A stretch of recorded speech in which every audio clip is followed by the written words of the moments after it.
নমস্কার বন্ধুরা, জ্যোৎস্না রীতি কথায় একটি নতুন পর্বে তোমাদের সকলকে স্বাগত জানাই। বন্ধুরা, রথযাত্রা কেবল একটু ধর্মীয় উৎসব নয়, বরং ইতিহাস, ভক্তি, শতাব্দী প্রাচীন আচার অনুষ্ঠানের উদযাপন, একটি জীবন্ত রূপ। এই যাত্রার একটি অনন্য ঐতিহ্য হলো সোনার ঝাড়ু দিয়ে পথ পরিষ্কার করা। তাই বন্ধুরা, আজকের পর্বে তোমরা জানতে পারবে যে পুরীর রথযাত্রায় কেন সোনার ঝাড়ু ব্যবহার করা হয়, এর পেছনে কি প্রাচীন ঐতিহ্যের তাৎপর্য রয়েছে। তাই বন্ধুরা, স্কিপ করো না, পুরো পর্বটি দেখো। ভালো লাগলে অবশ্যই শেয়ার করে দেবে, লাইক করে দেবে, আর পাশের বেল আইকনটিকে অবশ্যই প্রেস করে রাখবে, যাতে পরবর্তী ভিডিও নোটিফিকেশন সবার আগে তোমাদের কাছে পৌঁছে যায়।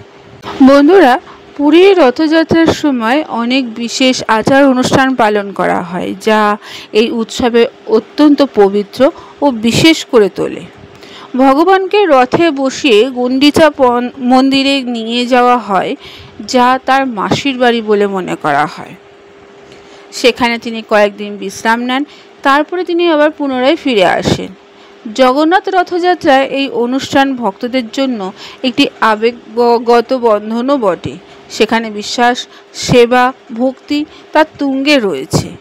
এই উৎসব কেবল আধ্যাত্মিক দৃষ্টিকোণ থেকে নয় বন্ধুরা, সাংস্কৃতিক দৃষ্টিকোণ থেকেও ভারতের বৈচিত্র্য ও ঐতিহ্যকে প্রতিফলিত করে।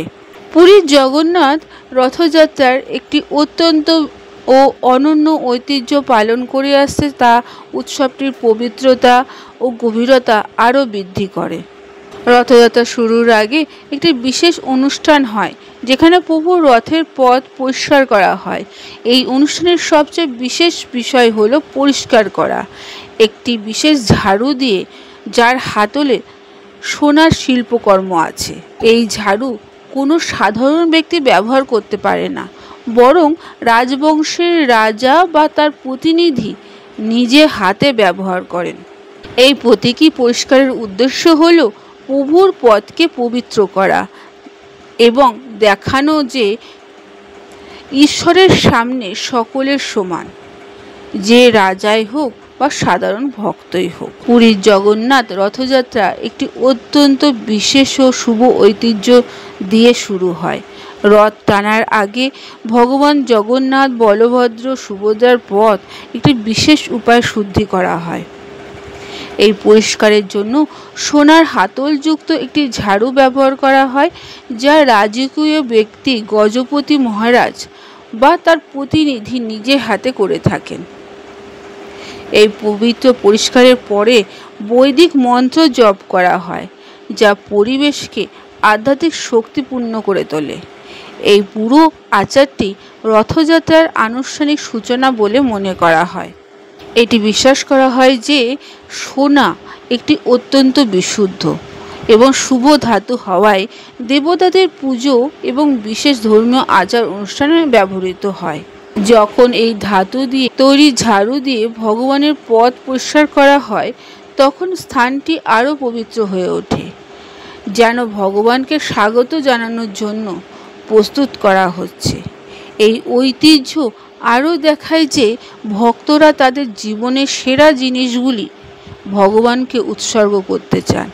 এটি কেবল পরিষ্কার প্রতিক্রিয়া নয়, বরং শুদ্ধ ভক্তি, নম্রতার প্রতীক, যেখানে মন, কথা, কর্ম দিয়ে ভগবানের সেবা করা হয়। বন্ধুরা, পুরীর রথযাত্রার আগে বিশেষ পরিষ্কার পরিচ্ছন্নতার আচারে সোনার ঝাড়ু ব্যবহার কেবল ঐতিহ্যের বিষয় নয়, বরং গভীরভাবে ধর্মীয় বিষয়ও দেখায়। সোনাকে সর্বদা শুভ, পবিত্রতা ও দেবত্বের প্রতীক হিসেবে বিবেচনা করা হয়ে আসছে। তাই যখন সোনার হাতলযুক্ত ঝাড়ু দিয়ে ভগবান জগন্নাথের পথ পরিষ্কার করা হয়, তখন এটি কেবল আচার নয়, গভীর বিশ্বাস ও শ্রদ্ধার প্রতীক হয়। এই আচার অনুভূতিকে প্রতিফলিত করে যে ভগবানের জন্য যা কিছু করা হয় তার সর্বোত্তম হওয়া উচিত। পথ পরিষ্কার করা একটি প্রতীকী উপায়, যা দেখায় ভক্তরা তাদের প্রতিমাকে স্বাগত জানাতে পূর্ণ প্রস্তুত, শ্রদ্ধার সঙ্গে এগিয়ে যান।